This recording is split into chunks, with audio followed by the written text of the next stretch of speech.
Gaudy true channel में आप सभी का स्वागत है। आज यानी 8 मई 2024 को बैसाख अमावस्या का पर्व है। हिंदू धर्म में अमावस्या तिथि को बहुत ही खास माना जाता है। पितृ दोष से मुक्ति पाने के लिए और पितृ को प्रसन्न करने के लिए अमावस्या का दिन बहुत ही महत्वपूर्ण माना गया है। ऐसी मान्यता है कि बैसाख अमावस्या के दिन से ही त्रेता युग का प्रारंभ हुआ था।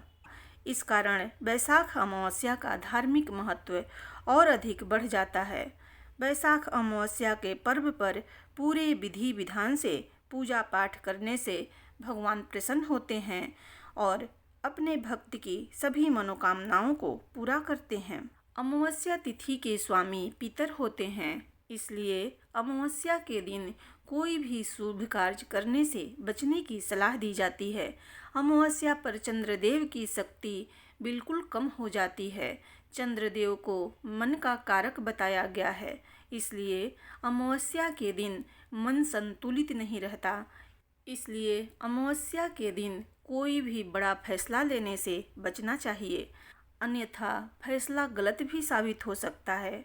अमावस्या की रात में किसी सुनसान या शमशान की ओर नहीं जाना चाहिए, क्योंकि अमावस्या पर नकारात्मक शक्तियाँ काफ़ी सक्रिय रहती है।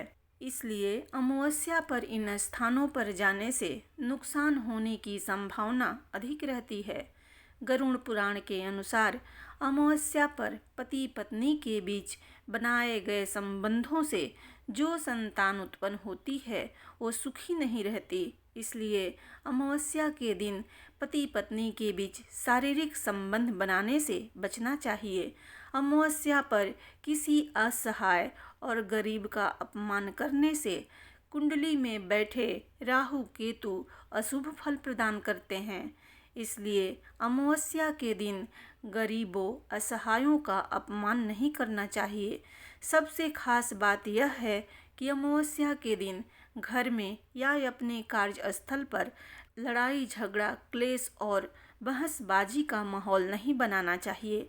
इससे पितृ असंतुष्ट होते हैं और पितृ दोष से मुक्ति मिलना असंभव हो जाता है। तो आइए सुनते हैं वैशाख अमावस्या व्रत की कथा को। प्राचीन काल में धर्मवर्ण नाम का एक ब्राह्मण था। वह ब्राह्मण बहुत ही धार्मिक प्रवृत्ति का था। वह व्रत उपवास करता और ऋषि मुनियों का आदर करते हुए उनसे ज्ञान ग्रहण करता था। एक बार उस ब्राह्मण ने किसी महात्मा के मुख से सुना कि कलयुग में भगवान विष्णु के नाम स्मरण से ज्यादा पुण्य किसी भी कार्य में नहीं है।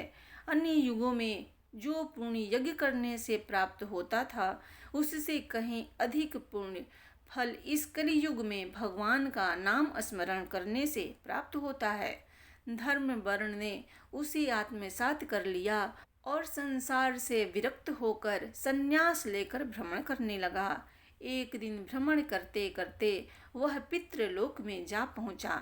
वहां धर्म वर्ण के पितर बहुत कष्ट में थे। पितरों ने उसे बताया कि उनकी ऐसी हालत धर्म वर्ण के संन्यास के कारण हुई है, क्योंकि अब उनके लिए पिंड दान करने वाला कोई शेष नहीं है। पितरों ने कहा, अगर तुम वापस जाकर गृहस्थ जीवन की शुरुआत करो, संतान उत्पन्न करो, तो हमें राहत मिल सकती है। साथ ही बैसाख अमावस्या के दिन विधि विधान से पिंड दान करो। धर्म वर्ण ने उन्हें वचन दिया कि वह उनकी इच्छाओं को अवश्य पूर्ण करेगा। इसके बाद धर्म वर्ण अपने सांसारिक जीवन में वापस लौट आया और बैसाख अमावस्या पर विधि विधान से पिंडदान करके अपने पितरों को मुक्ति दिलाई। बैसाख अमावस्या पर गंगा यमुना आदि नदियों में स्नान का बहुत अधिक महत्व बताया गया है।